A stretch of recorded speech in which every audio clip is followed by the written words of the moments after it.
ஒடிசாவில் காமாக்கியா எக்ஸ்பிரஸ் ரயில் தடம் புரண்ட விபத்தில் ஒருவர் உயிரிழப்பு.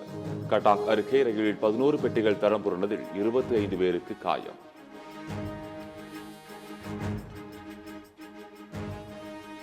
எம்புரான் திரைப்படத்தில் அரசியல் தொடர்பான சர்ச்சைகள் திடீரென மன்னிப்பு கோரிய மோகன்லால். சர்ச்சைக்குரிய கருத்துகள் காட்சிகள் படத்திலிருந்து நீக்கப்படும் என மோகன்லால் அறிவிப்பு.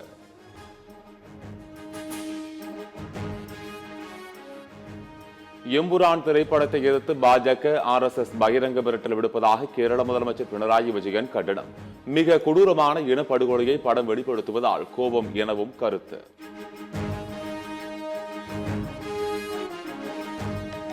எதிகொய் மோனிக்கு வேண்டுமானால் விஜய் பேசுவது சரியாக இருக்கும் என தமிழிசை சவுந்தரராஜன் கருத்து. பிரதமர் மோடியை நோக்கி தமிழ்நாடு மீது அக்கறை இல்லையாஜி என கேட்பது மிகப்பெரிய தவறு எனவும் பேட்டி. என்னஜி மோடிஜி தமிழ்நாடு மேல அக்கறை இல்லையாஜின்னு கேக்குறீங்க, இது மிக தவறு. கரோனா போன்ற காலத்துல தமிழ்நாட்டு உட்பட எல்லாவற்றையும் காப்பாற்றியார் மோடிஜி.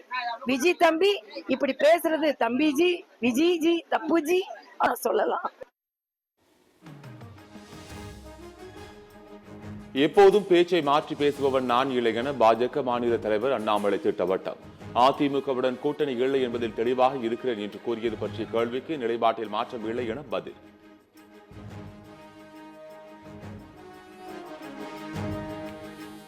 ATM கட்டண உயர்வுக்கு முதலமைச்சர் மு.க. ஸ்டாலின் கண்டனம்.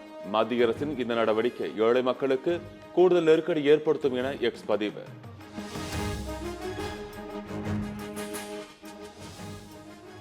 மதுபான கொள்முதல் 100 நாள் வேலை திட்டத்தில் தமிழக அரசு வெளிப்படைத்தன்மையுடன் செயல்படுகிறது.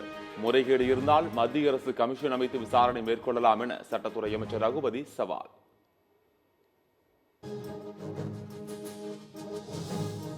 தமிழ்நாட்டில் வெயில் காரணமாக 1 முதல் 5ஆம் வகுப்பு மாணவர்களுக்கு முன்கூட்டியே கோடை விடுமுறை. ஏப்ரல் 7 முதல் 17ஆம் தேதி வரை ஆண்டு இறுதித் தேர்வு நடைபெறும் என தொடக்க கல்வி இயக்குநரகம் அறிவிப்பு.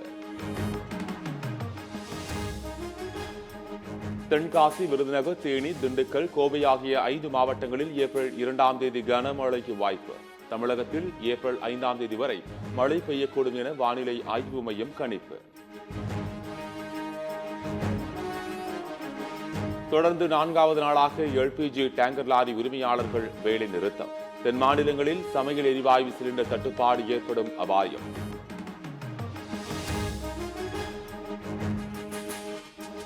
திமுகவை வீழ்த்த வேண்டும் என்கின்ற தாவேக தலைவர் விஜயின் நிலைப்பாட்டை சீமான் வரவேற்பு. 2026 சட்டமன்ற தேர்தலிலும் நாம் தமிழர் கட்சி தனித்து போட்டியிடும் என அறிவிப்பு.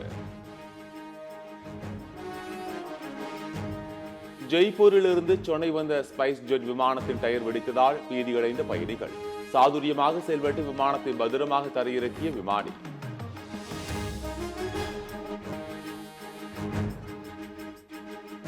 மும்பை இந்தியன்ஸ் அணியின் கேப்டன் ஹர்திக் பாண்டியாவுக்கு 12 லட்சம் ரூபாய் அபராதம். குஜராத்துக்கு எதிரான போட்டியில் மும்பை அணி பந்து வீசுவதற்கு அதிக நேரம் எடுத்துக் கொண்டதால் IPL நிர்வாகம் நடவடிக்கை.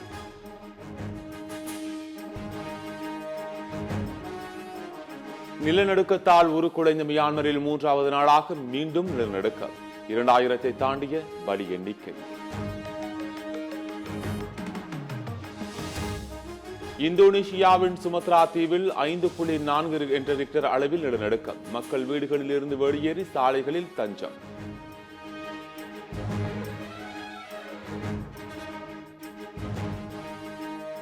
மியான்மரில் அடுத்தடுத்த நிலநடுக்கத்தால் மக்கள் அச்சம். பகலையும் இரவையும் சாலையிலேயே கழிக்கும் மியான்மர் மக்கள்.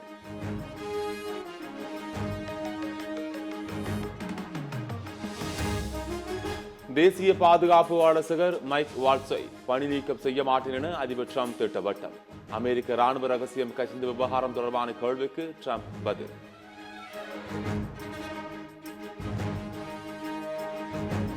ஆப்கானிஸ்தானில் தலிபான்கள் கட்டுப்பாட்டில் இருந்த அமெரிக்க பெண் பாயேஹால் விடுதலை. வீடியோவை சமூக வலைதளங்களில் பகிர்ந்து மகிழ்ச்சி அளிப்பதாக அமெரிக்க அதிபர் டிரம்ப் அறிவிப்பு.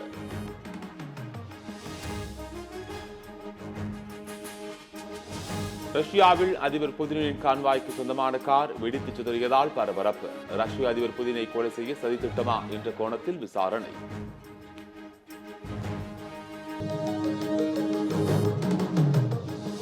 ஐபிஎல் கிரிக்கெட் போட்டியில் 163 ரன்களை குவித்தது சன்ரைசர்ஸ் ஹைதராபாத் அணி. விசாகப்பட்டினத்தில் நடைபெறும் ஆட்டத்தில் 164 ரன்கள் வெற்றி என்ற இலக்குடன் டெல்லி அணி பேட்டிங்.